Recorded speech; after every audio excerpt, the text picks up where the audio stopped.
বাঙালির সন্দেহ কখনো মিথ্যা হয় না, এই কথাটি আমরা সবাই জানি। কিন্তু এই কথাটি জানি আরেকবার সত্য প্রমাণ করলো এই সময়কার জনপ্রিয় নায়িকা Sadia Ayman.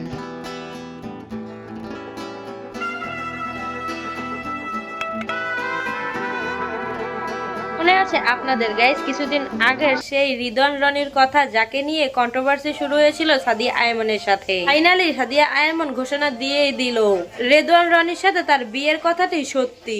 Oh my god, আমি বিশ্বাস করি না। তাহলে কি সত্যি রিদওয়ান রনির সাথে তার প্রেমের গুঞ্জনটি সত্যি ছিল?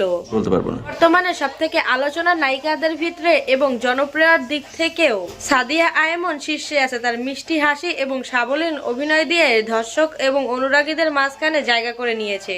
নিঃসন্দেহে তুই ঠিক কথা বলেছিস। বাংলাদেশের অনেক যুবকেরই ক্রাশে পরিণত হয়েছে এই সাদিয়া আয়মান। যুবকদের মনে মনে জানি তারই ছবি আঁকা আছে। তবে এই সবকিছুর মাঝখানে তাকে নিয়ে কিন্তু সমালোচনাও কম হয় না। নির্মাতা রিদওয়ান রনির সঙ্গে তার প্রেমের গুঞ্জনটা বেশ পুরনো। শোনা যায় যে কাজ করতে যেয়েই দুজনের প্রেমে পড়েছে। কিছুদিন আগে কিন্তু এই নির্মাতা সাদিয়া আয়মানকে কেন্দ্র করে প্রিয়তমা হিসেবে পোস্ট করেছে। এই পোস্ট নিয়ে তো সমালোচনার ঝড় উঠেছিল। অনেকেও ভেবেছিল সাদিয়া আয়মানের সাথে প্রেম করছে এই নির্মাতা। একেবারে বলতে গেলে যাকে বলে প্রেমে হাবুডুবু খাচ্ছে সাদিয়া আয়মানের। এই সমালোচনার উত্তরেও নায়িকা সেরকম কিছুই বলেনি, দায়সারা উত্তর দিয়েছিলেন। এটা এরকম ছিল, সোশ্যাল মিডিয়ায় কাজ করলে অনেকেই অনেক কিছু বলে, এগুলো নিয়ে কথা বলতে আর ভাল লাগছে না। কিন্তু বাঙালির সন্দেহ তো কখনো মিথ্যা হয় না, এটা তো বারবারই প্রমাণ হয়েছে। মেহেজাবিন এবং রাজার বিয়েতে বসেছিল তারার মেলা। সেই বিয়েতে এই দুজনকে একসাথেই দেখা গিয়েছে। যেসব তারকারা বিয়ে করেছে সবাই কাপল হিসেবে ছবি তুলেছে, কিন্তু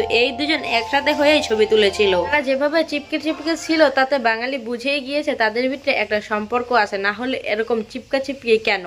আর এখনকার সময় সাদিয়া আয়মানের পোস্ট এবং সে যে বিভিন্ন জায়গায় ঘুরতে যাচ্ছে তার ছবির ব্যাকগ্রাউন্ড এবং নির্মাতার ছবির ব্যাকগ্রাউন্ড দেখে বাঙালি সবকিছু বুঝেই গিয়েছে যে তারা একসাথে ডেট করছে। হয়তোবা খুব তাড়াতাড়ি এটা ঘোষণাও দিয়ে দিবে, না হলে এরকম অদ্ভুত পোস্ট এবং ছবির ব্যাকগ্রাউন্ড ম্যাচিং দেখে ছবি তোলার তো কথা না। তারাও চাচ্ছে আমরা বুঝে যাই যে তারা দুইজন একসাথে আছে। তো আনডিরেক্টলি হলেও এভাবে সাদিয়া আয়মান নিজের বিয়ের কথাটা কিন্তু ঘোষণা দিয়েই দিল।